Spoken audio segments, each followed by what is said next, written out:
What's up guys, it's TJ here. Hope you guys are having a lovely weekend.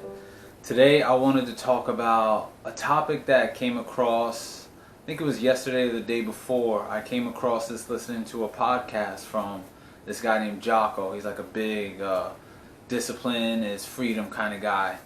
And I just was happening to listen to his podcast, and an interesting point was brought up that kind of sparked my mind. It has to do with the concept of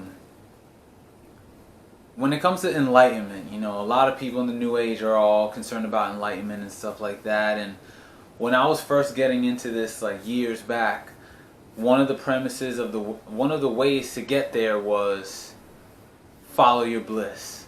All you got to do is follow your bliss at any given moment, and that will lead you to enlightenment.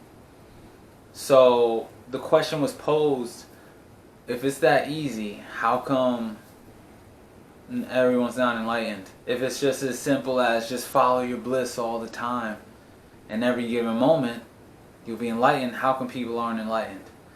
And I thought that was a great question, because I remember when I was in college, I used to behave that way, you know, follow your bliss. And even if it was at the cost of things that I should have been doing, or even at the cost of others.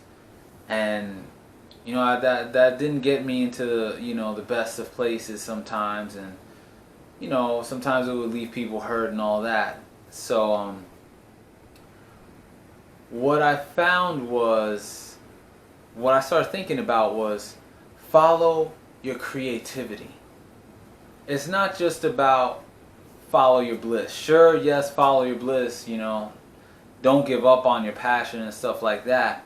But to do that without discipline is going to lead you to a place where you don't want to be.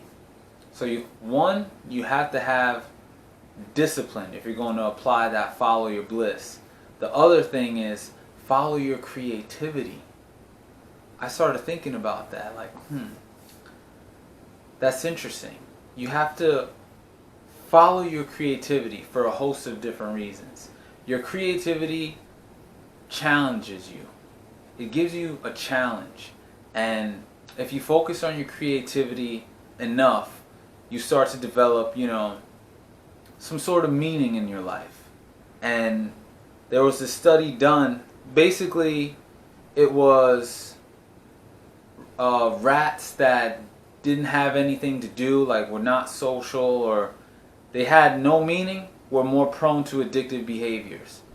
And once you put them back into you know, with other rats and stuff, they're doing rat kind of things, they, you know, are less prone to addictive behaviors. So the purposeless rat is more prone to addiction. So think about that. Those who don't have meaning in their lives are more apt to fall into addiction, which is very powerful.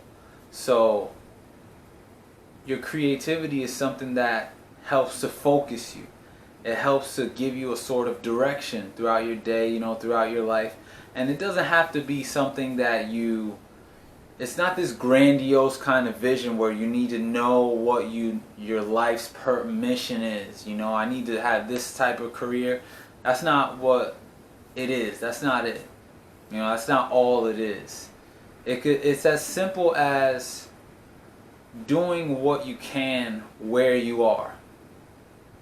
Doing what you can where you are. Stretching yourself to, it's not having this like really out there idea where you're stretching yourself to a place where you can't really go.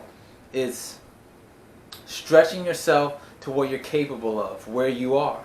And then you just keep doing that. That's enough to spark, that's enough to keep those behaviors away, those addictive behaviors away, as long as you give your focus that. And an interesting thing about that is, the more meaningful your task is, the magnitude, it grows by magnitude, the type of reward that you'll get back. You have to have something that's in your life that you are moving towards. Something that can provide incentive-based reward.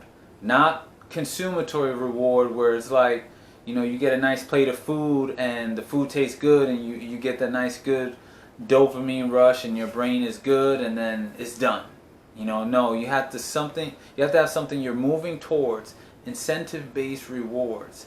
So it has to be, the more meaning that you put into your task, the greater you'll get, the greater you'll feel when the reward comes.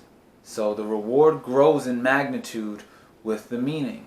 So if you invest your time and your focus in that which is meaningful to you, the reward that you will get back will be enough for you to be sustained. So all of this, you know, all of this is relevant when we're talking about, you know, moving forward, and a lot of times moving forward consciously, enlightenment gets brought up. And I thought it was very interesting the clarity that was brought about when it's like, it's not just follow your bliss, you have to have discipline with that. You can't just, because when I was in college, let's say, you know, following my bliss could be skipping class or being with multiple women, you know, and not having that is not conducive to my highest growth. It's not. If you lack discipline, you're not going to get anything out of it, no matter how much you follow your bliss. So you have to have discipline in there. You can't not have enlightenment without discipline. You can't have enlightenment without discipline. And if you have those two, and you add creativity in there, you're looking at a really meaningful life, which will benefit you. You'll feel the benefits. It will, just because it's meaningful to you.